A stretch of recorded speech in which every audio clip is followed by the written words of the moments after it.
Carl Jung warned that the most dangerous archetype isn't the one you admire.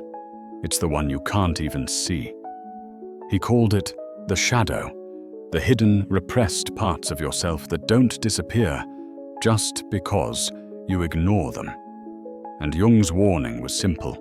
If you don't face your shadow consciously, it will run your life from the unconscious. You think you're making choices. In reality, your shadow is making them for you. Ask yourself this: how many times have you looked back at your decisions in shock, thinking, why did I do that? Why did I sabotage myself again?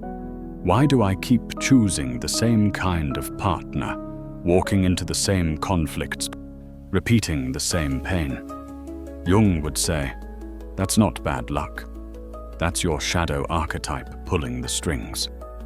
In his clinical practice, Jung saw how the shadow sabotages people without their awareness.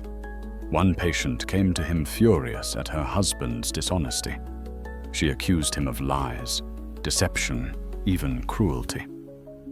But when Jung pressed, none of her accusations matched reality.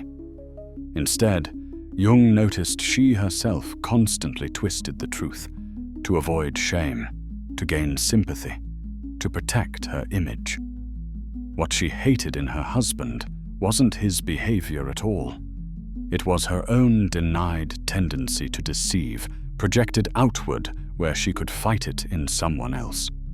This is why Jung called the shadow archetype the problem of civilization, because it doesn't just destroy individuals, it ruins marriages, families, even nations. When you deny your own aggression, you see it everywhere else. When you repress envy, everyone becomes your rival. When you bury your lust, you imagine everyone else is corrupted. Jung wrote, everything that irritates us about others can lead us to an understanding of ourselves. But few people ever take that step. Instead, most people fight their shadow by fighting others. And here's the terrifying part. The more you repress it, the stronger it grows. Jung compared the shadow to a prisoner locked in a basement. You think you've silenced it. But in reality, it's digging tunnels, finding exits, plotting its escape. And when it bursts out, it doesn't whisper. It takes over. Affairs, addictions, outbursts, sudden collapses in reputation. These aren't random breakdowns, they're shadow eruptions. So here's Jung's challenge to you. Look at your life and ask, where is the shadow pulling my strings?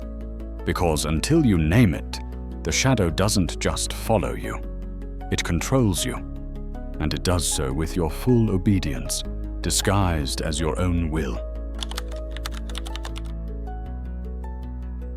Jung discovered that the shadow doesn't announce itself. It doesn't shout, "Here I am, I'm in control." It whispers. It leaks into your choices, your words, and your desires without you realizing it. And this is exactly why it's so dangerous. You don't fight it, you live it, thinking it's you. Take relationships. How many people fall in love not with who they need, but with who their shadow demands? Jung said it's common. The repressed parts of yourself go hunting for completion in someone else. If you've buried your aggression, you'll find yourself drawn to someone fiery, even destructive. If you've repressed your independence, you'll cling to someone controlling, because on some unconscious level, your shadow insists on reenacting what you've never faced within. This is why Jung insisted that the shadow isn't just a private issue. It's the hidden script behind toxic attraction, repeated breakups, and cycles of betrayal. You think you're following your heart, but often you're following your shadow's agenda. Projection is the shadow's primary weapon. What you can't accept in yourself, you project onto others. That's why you accuse your partner of selfishness while ignoring your own needs, or why you can't stand arrogance in a colleague, not realizing it's your own buried hunger for recognition that enrages you. Jung noticed the shadow is merciless in this. It will always put the part of you you're least willing to face directly into your field of vision, through another person. Modern psychology has confirmed this trap. Studies on bias and perception show that people consistently attribute their denied qualities to others. It's easier to live in denial if you can keep fighting those traits externally. But Jung warned this creates a nightmare. The shadow grows stronger the more you deny it. He described cases where projection ruined entire families. A father who denied his own laziness, obsessed over how weak his son was. A mother who repressed her ambition, attacked her daughter's every success. In each case, the parent believed they were right, but in reality, they were being ruled by the shadow archetype, disowning what they couldn't bear to see in themselves. Here's the twist. The shadow doesn't care if it destroys you. Its only goal is expression. If you don't give it conscious space, it will find unconscious outlets, rage, addiction, compulsions, even psychosomatic illness. Jung once said, "The shadow is a tight passage, a narrow door, whose painful constriction no one is spared who goes down to the deep well." He meant that if you avoid it, it will squeeze itself into your life anyway, just in destructive ways. Think about your life. What repeated mistakes do you keep making, even though you know better? Where do you find yourself accusing others, only to later realize those same traits live in you? Those are your shadow fingerprints. And Jung's warning is simple. If you don't catch them, the shadow isn't just influencing you, it's running the show. Jung warned that when individuals repress their shadow long enough, it doesn't just distort their own lives, it spreads. The shadow leaks outward until entire groups, families, even nations are possessed by what no one will face in themselves. He saw it first in his patients' households. A father who denied his rage made everyone walk on eggshells. The family tiptoed around him, treating his silence as peace, while his unacknowledged anger turned the home into a battlefield. A mother who repressed her envy poisoned her daughter's confidence, constantly criticizing her under the guise of helping. In these systems, the shadow becomes the unspoken rule everyone obeys. Children grow up carrying wounds that don't even belong to them. Jung called this participation mystique, the phenomenon where the unconscious isn't personal anymore. It's shared. One person's denial infects the group until everyone starts acting out the same distortion. If you've ever been the scapegoat in your family, blamed for conflicts you didn't cause, you've felt this force firsthand. You weren't fighting your relatives. You were fighting their shadows, projected onto you because no one else could bear to carry them. But Jung didn't stop at families. He saw the same pattern in societies. Collective shadow possession creates witch hunts, smear campaigns, and moral panics. The more a culture denies its aggression, the more it finds enemies everywhere. The more it represses sexuality, the more it obsesses over rooting it out in others. Jung lived through both world wars, and he wrote that entire nations can become possessed when the shadow is left unacknowledged. What begins in the basement of one mind ends up marching in the streets. This is why Jung believed the shadow archetype is the most dangerous force in psychology. Because it isn't content to remain inside you. The moment you deny it, it demands expression. And if you won't carry it consciously, it will enlist others to carry it for you. That's why projection spreads like wildfire. One accusation turns into group consensus. One person's denial becomes everyone's truth. Think about the last time you saw a group suddenly turn on someone in your workplace, your family, your community. One person voiced suspicion. others joined in. Soon, it became unanimous. The accused was guilty, even if no evidence existed. Jung would tell you, that wasn't logic. That was the shadow moving through the collective, using people as vessels.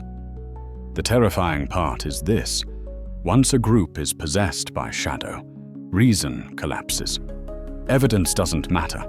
The scapegoated person can't defend themselves because they aren't really being attacked for what they did. They're being attacked for what everyone else refuses to see in themselves.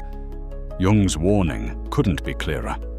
If you don't face your own shadow, you will end up serving someone else's. And once groups merge into that possession, they can commit horrors while believing they're protecting truth or morality. So the real question is, how do you stop being a puppet of the collective shadow? How do you stand against a force so unconscious that it feels like fate itself? Jung noticed something consistent in every case of projection and collective possession. The first targets were always the people who saw most clearly: the intuitive, the empath, the one who could read beneath the surface. Instead of being valued, their clarity made them dangerous. Because nothing threatens the shadow more than being exposed. He called this the problem of the superior function. Your greatest gift, heightened perception, becomes your greatest curse because it isolates you from everyone who would rather stay unconscious. Think about it. If you can sense when someone's lying, they'll avoid you. If you can read resentment in a smile, people will accuse you of being too negative. If you can spot patterns before others, they'll call you paranoid. Jung said this wasn't coincidence, it was defense.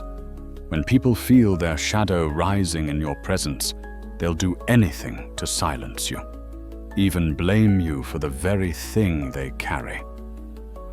Jung saw it in his practice with painfully sensitive patients. One woman could sense tension in any room. She named truths others wanted to bury. Every time she spoke, people accused her of being dramatic or manipulative. Over time, she withdrew, convinced she was broken. But Jung insisted she wasn't broken. She was perceptive, and it terrified those around her. The dynamic scales up in groups. In families, the most aware child becomes the scapegoat. In workplaces, the one employee who questions dysfunction becomes the problem. In societies, truth-tellers are branded as dangerous.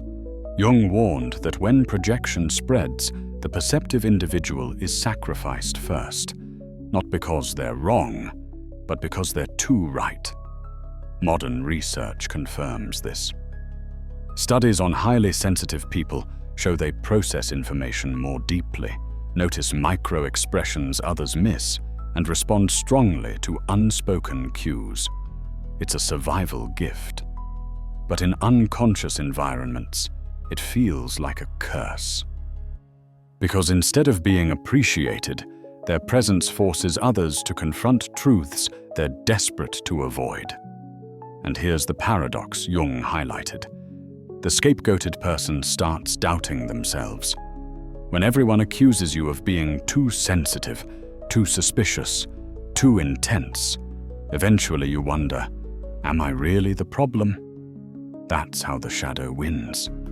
It convinces the one person who sees clearly to dim their vision, just so everyone else can stay comfortable in the dark. If you've ever felt like you were punished for seeing too much, Jung would tell you this isn't random. It's archetypal. The shadow always seeks a scapegoat. And the more perceptive you are, the more likely you'll be chosen. Not because you're weak, but because you carry the mirror no one else wants to face. So the challenge becomes this: will you let their projections convince you to abandon your sight? Or will you hold on to your perception, even if it means standing apart? Jung never believed the shadow could be eliminated. He warned that anyone pretending to be all light is the most dangerous of all, because denial feeds the very darkness they think they've escaped. The shadow can't be destroyed. It can only be integrated. The first step, Jung said, is brutal honesty. You have to admit that the things you hate most in others may live in you. When you feel a rush of judgment, pause and ask, what in me is being reflected back? That moment of recognition is the crack in the wall where the shadow slips into consciousness. The second step is ownership. Projection is the shadow's favorite trick. But once you name what's yours, you stop throwing it onto others. Instead of accusing your partner of being selfish, you admit, I've been afraid to claim my own needs. Instead of despising arrogance in others, you acknowledge your buried hunger for recognition. Jung believed this step, claiming your disowned parts, was the foundation of individuation. The third step is differentiation. Love without boundaries collapses into projection. Individuation restores the line between me and you. This is my anger, not yours. This pain belongs to me. That reaction belongs to you.